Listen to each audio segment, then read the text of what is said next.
Hello guys, welcome back to our channel Shriya reaction. আমি শান্তনু। তো সত্যি কথা, আমি ইউটিউবে লাইভ দেখছিলাম কিছুক্ষণ আগে যে আমাদের বীর শহীদ ওসমান হাদি ভাইয়ের জানাজা নিয়ে যাওয়া হচ্ছে, এবং তারপরেই এই ভিডিওটা আমার সামনে আসলো যেখানে বলছে হাদির জানাজা শেষে ব্যারিকেড ভেঙে সংসদে আমজনতা। তো কেন সংসদে আমজনতা ঢুকলো আমি সত্যিই বুঝতে পারছি না। তবে মানুষের মধ্যে ক্ষোভ স্বাভাবিক, এবং মানুষ আমজনতা ক্ষোভে ফুঁসছে, যেহেতু শহীদ ওসমান হাদি ভাইয়ের যে খুনি তাদের এখনও আইনের আওতায় আনা যায়নি। তো এটা রাগটা স্বাভাবিক, কিন্তু কেন এই সংসদে ঢুকলো আমজনতা, চলো তোমাদের সাথে দেখে নিই। Let's start. প্রোটোকল ভেঙে সংসদ ভবনে প্রবেশ করে ফেলেছে সাধারণ জনতারা। আমরা দেখতে পাচ্ছি,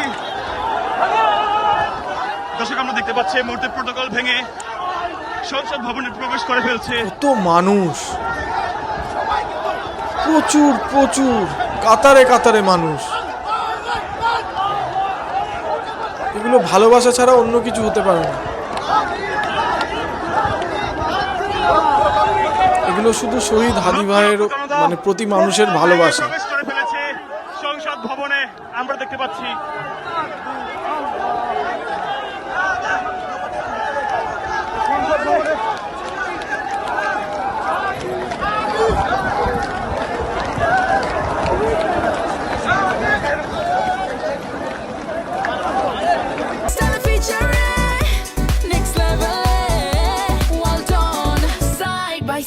Free.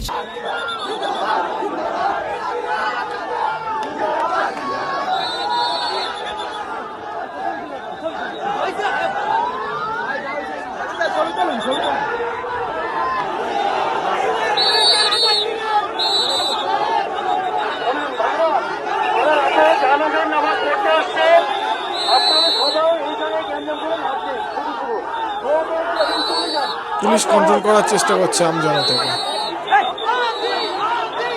আপনারা শান্ত হন, এই জায়গায় কোনো কিছু নেই, ঠিক। এই জায়গায় কিছু নেই। বিচার করার দায়িত্ব আমাদের না ভাই, আমরা তো বিচারের আওতায় নয়। আপনারা এই জায়গায় ছেড়ে দেন, এই জায়গায় ছেড়ে দেন, এই জায়গায় ছেড়ে দেন।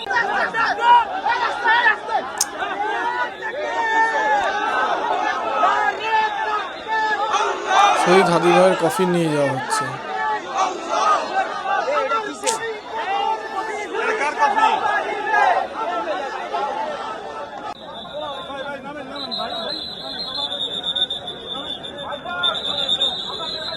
ভাই ভাই চলো।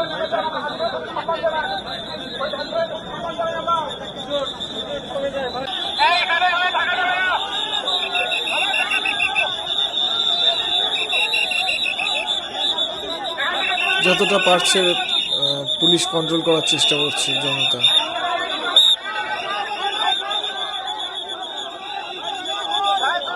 এত মানুষ কন্ট্রোল করা মানে টাফ, প্রচুর। পুলিশের পক্ষেও টাফ হচ্ছে।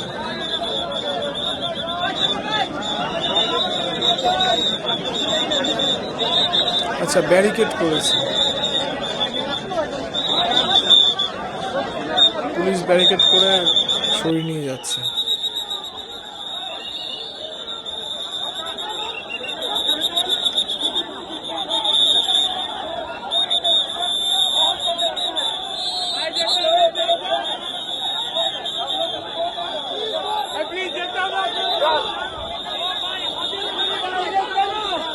যান যান, আপনারা চলে যান, এই জায়গায় ছেড়ে দেন।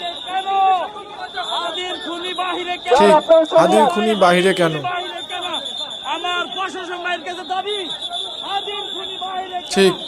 আমার প্রশাসন ভাইয়ের কাছে দাবি, হাদির খুনি বাহিরে কেন? ভাই গুলি খাওয়ার 3 দিন আগে দেখা করে গেছি ভাই। আইয়া অফিস দেওয়ার কথা ছিল ভাই, শেষ কথা।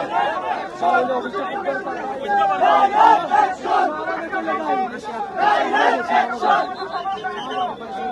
ভাই কখন দেখা হয়েছিল সাদি ভাইয়ের সাথে? গুলি খাওয়ার 3 দিন আগে আমি হাদি ভাইয়ের সাথে আসছি, তার প্রচার কাজের সময় চলতেছিল, তখন ভাইয়ের সাথে দেখা করি, এবং আমি আমার থেকে আমার কাছে টাকা ছিল না, 50 টাকা বাইরে দেই ভাই, নিবে না, জোর করে বাইরে দেই। আচ্ছা ভাই নাই। ওহ ওহ ওহ, হায় রে মানুষ। ওহ, কতটা কষ্ট।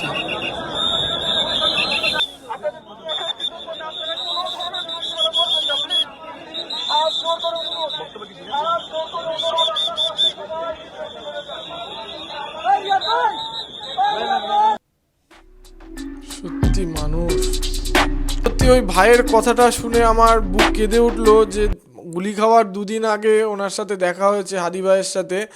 তো ওনার কাছে পয়সা ছিল না, হাদি ভাইকে উনি 50 টাকা দিয়েছিলেন যে যাতে আসন্ন নির্বাচনে কিছুটা হলেও সাহায্য করতে পারে। ভাইটার কাছে টাকা ছিল না বলছে, এবং সত্যি আজকে হাদি ভাই নেই। সত্যি মানে ভাবতে অবাক লাগে। সত্যি হাদি ভাইয়ের শেষ যাত্রায় যে স্লোগানটা উঠেছে হাদির খুনি বাইরে কেন, এটা একদম বাস্তব। আমার মনে হয় প্রশাসনকে খুব কঠোর থেকে কঠোরতম স্টেপ নেওয়ার দরকার আছে এই হাদির খুনিদের ধরার জন্য। না হলে কিন্তু যে কোনো সময় এই আম জনতা মানে একদম আগ্নেয়গিরির মতন ফেটে যেতে পারে, এবং সেটা কিন্তু খুব ভালো হবে বলে আমার মনে হয় না। সত্যি আমি ওনার জানাজায় যেতে পারলাম না, যেহেতু আমি এপার বাংলায় থাকি, কিন্তু আমি জানতে চাই যে তোমরা ওনার শেষ যাত্রায় গেছিলে কি না। যদি গিয়ে থাকো তাহলে অবশ্যই কমেন্ট বক্সে জানিও আমাকে, এবং আমাদের ভিডিও যদি ভালো লেগে থাকে তাহলে লাইক করে দিও, শেয়ার করে দিও, এবং আমাদের চ্যানেলটি সাবস্ক্রাইব করে আমাদের পাশে থেকো, যাতে এমন ভিডিও আপনাদের জন্য নিয়ে আসতে পারি। তো দেখা হচ্ছে নেক্সট ভিডিওতে। Thank you.